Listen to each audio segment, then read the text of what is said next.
mbokk Sénégal maa ngi yëkkati kàddu nuyoo ak kàddu ziar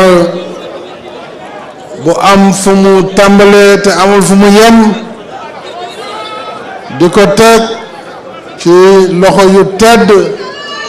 yu sunu sëriñ Sidi Mbacké Cheikh Abdoul Ahad ngir nga jottalil ma nuyoo yooyu ak ziyaara boobu ak cant googu nga jottalil ma ko sunu xalif général di sunu sëriñ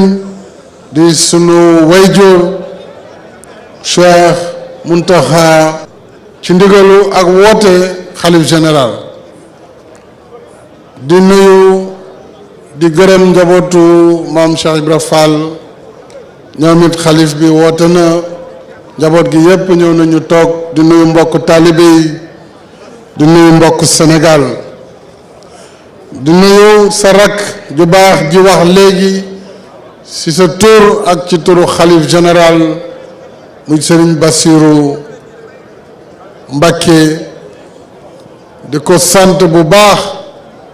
moom Sëriñ Bassirou bu Sëriñ Abdou Khadr Mbacké di nuyu njaboot gi yépp di sant nag bu baax suñu borom di sant it Serigne Touba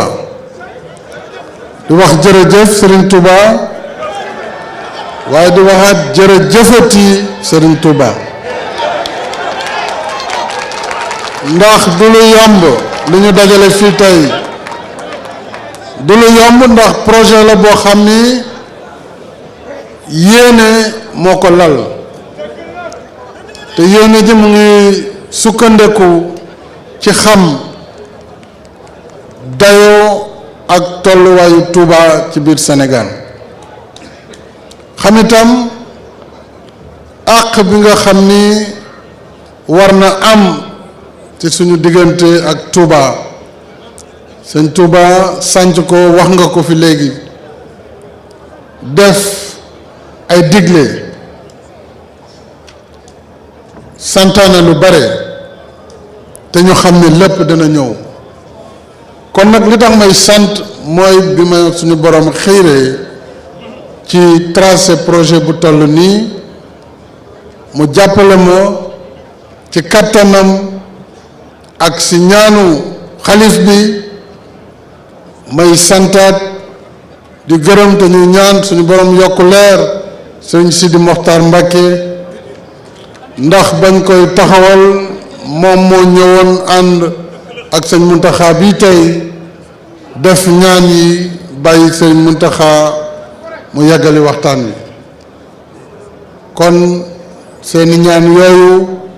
bokk na ci li ñu kattanal ndax projet 416 milliards du lu yomb waaye bind projet bi wut alal ju toll noonu am ko tàmbali liggéey bi mottali ko réceptionné ko loolu ndimbalu yàlla moo ci dugg ak ngërëmal sëñ Touba kon nag loolu tax ma sant bu baax a baax ndax wax dëgg yàlla projet bu am solo la te it danaa si ñëwaat léegi sama discours ci nasaraan ndax dafa am nu ñu ko tracé dafa am it lu bare lu ñu tàmbali ci Touba ak lu ko ëppati te luy ñëw te du yàgg bu ci yàlla àndee loolu it danaa si ñëwaat léegi ci discours bi pour nga xam ni Ila Touba bi bu yegsee tam am na ay yoon yu ko war a gàttandu feelu ko wër ndomb Touba yi continuer dem Daara yi jaar Mbàkke dugg Touba yi ci desit wër Touba booleeg yoon yi nga xam ni fas yéene nañ ko def ci biir Touba ak li ko wër ngir dëkk bi mën a nekk dëkk bu moderne mën a méngoo tey ak dayoom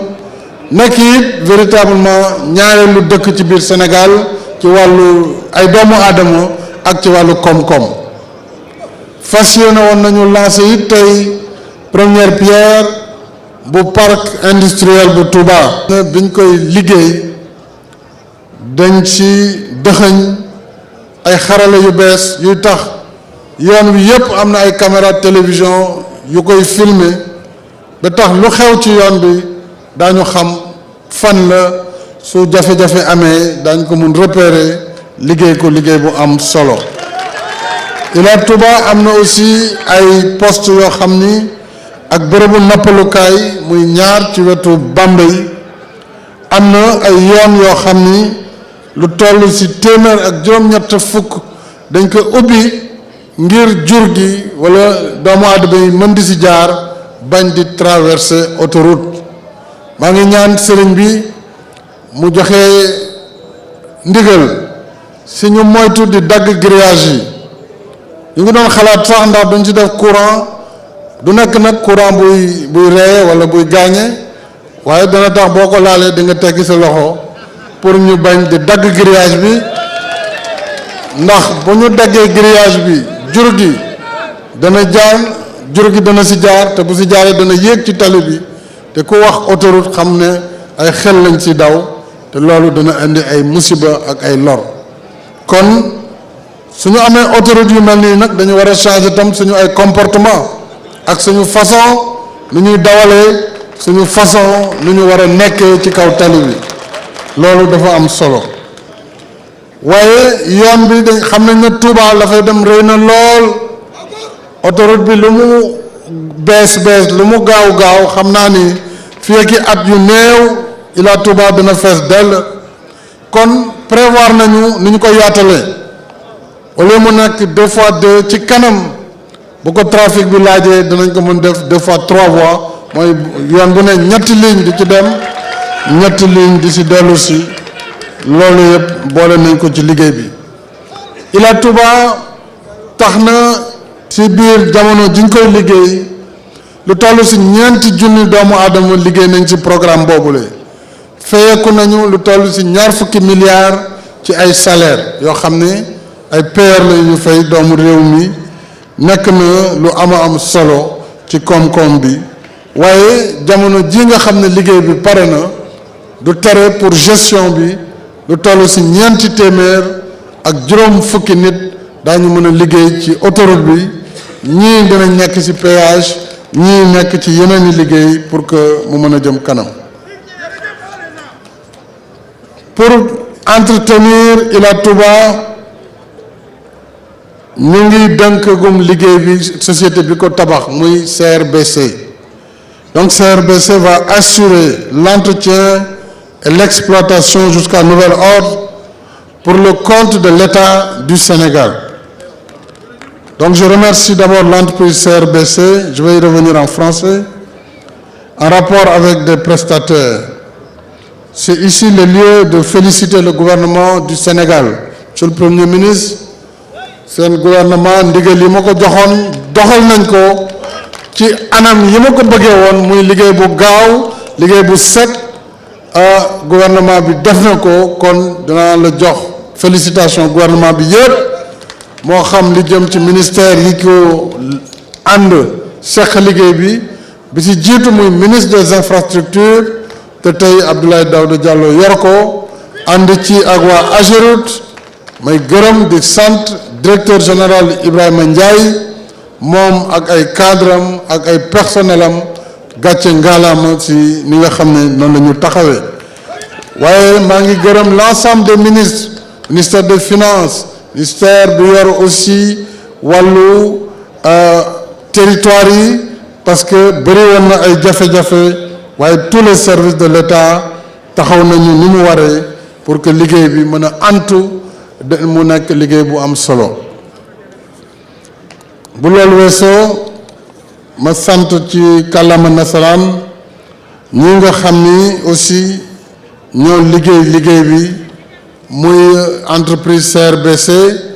nga xam ne waroon na def ñeent fukki weer ak juróom ñu liggéey ko ci fanweeri weer ak juróom benn loolu aussi CRBC je voudrais vous féliciter